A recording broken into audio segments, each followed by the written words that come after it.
Okay, isang magandang araw sa mga kaibigan. Ako si Dave, mga kwento ng TV.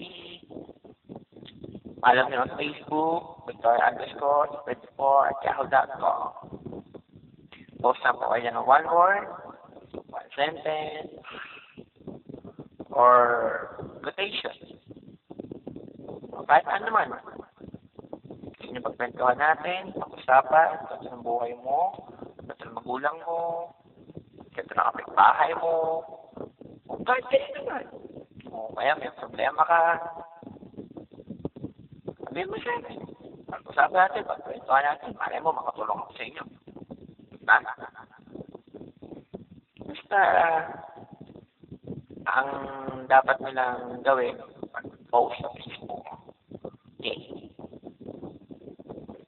At ito po ang first topic na po natin sa araw na ito. Bakit po kaya may mga tao na ito pala. Bakit po kaya may mga tao na humaling sa pangungulekta?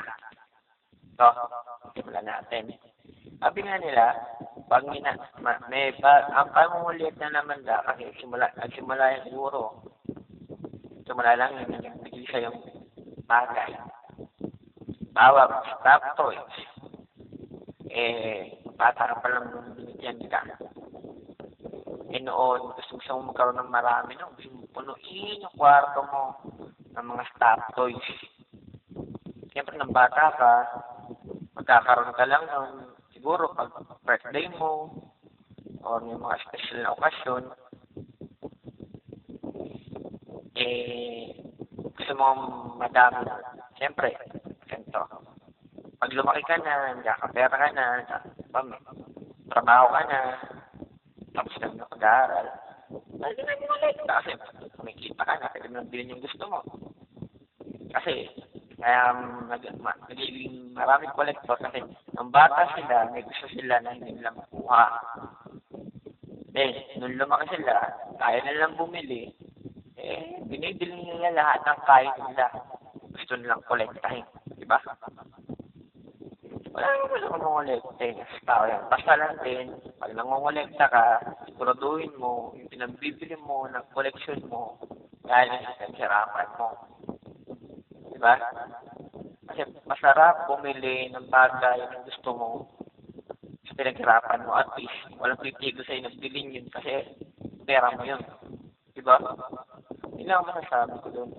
Kaya yung mga kolektor na ma-upload itong video ko, tuloy nyo lang. Masiguraduhin sa inyo ng sarili niyong pagod ang galingin, ha? Diba? Okay? Next. Bakit nga ba ang bilis magbago ng isip ng tao? Bakit daw, mga kwentuhan? Bakit daw magbago ng isip ng tao? Siguro ganito. Siguro, pagpalagay natin sa mga pagkain. Siguro, ang una mong paborito, sinigang. Nakatikim ka ng kaldereta. Dati, paborito mo sinigang, hindi mo pagpapalit yan. Nakatikim ka ng kaldereta. Sarap. Sosyal. Hindi ngayon, parang ito lang kayo maging paborito ko. Iwanan ko ng sinigang. Ito na yung bago ng paborito. Pagkain. Ito naman. Dito. Sa koleksyon o kaya laruan. Dati, ang paborito niya, kapag mga figures. Kapag sa example tayo, mga Dragon Ball figures, gano'n. Dati, gusto niya yung Dragon Ball figures, Son Goku, yung evolution, yung pag-evolve niya. Yan ang paborito niya dati. Ngayon, nakakita ng bago. Kaya, mas sosyal, mas astig. Ngayon, ang nakakita siya, ganda. Alam niyo naman po, Pag Gundam ang magiging koleksyon, medyo malaki-laking budget yun dahil hindi biro ang mga presyo ng bawat Gundam. Kaya na yung bumili. Diba nga? Kasi kung kaya na ako, trabaho na ako, kaya ko nang bilhin yung gusto ko. Una, Dragon Ball lang. Ngayon, Gundam na. Babago ang isip ng tao. Kaya, minsan nakaka-irita rin sa tao na pabago-bago isip, mabilis magbago. Bawa ganito, may taratohan kayo. Una, yung tao na yun, nakikipagtarato sa inyo, alam niya man na may hirap kausap.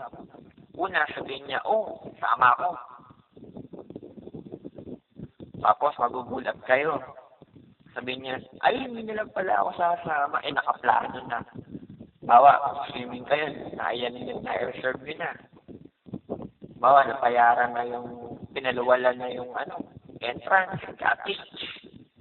Saka yung pagkahati-hatian sa pagkain, napaluwalan na. Bigla siya hindi sasama. Kasi parang ma-trip na. Kasi, na napag-usapan yung presyo, isa pa lang sasama na hindi rin magbibigay. Sa parte niya, maghahati-hati kayo. Kaya minsan nakakainis din. Kaya, depende sa pagbago na. Merong pabago-bago yung isip na nakakatuwa, merong hindi. Kaya, mga kwentuhan, kung magbabago po kayo ng isip, payo ko lang sa mabuti. Hindi yung nakakainis na paraan. Okay? Yan po ang dalawang topic natin sa araw na ito. Ako po ulit Dave, yung Kwentuhan TV. Follow me on Facebook, Victoria_24 24@yahoo.com. Post na po kayo ng one word, one sentence, or quotation. Or kahit ano man na gusto ipagkwentuhan natin. Buhay mo, buhay ng magulang mo, buhay ng kapitbahay nyo, buhay ng aso mo, kahit ano. O kung may problema ka, sabihin nila. Post sila sa Facebook ko. Kung makakatulong ko sa inyo, why not? Katuwaan ko pag nakatulong sa inyo. Pag nakagulo ako, wala na kayo. Huwag yung sisisihin. Okay. Bye! Hanggang sa susunod. Tweet, tweet.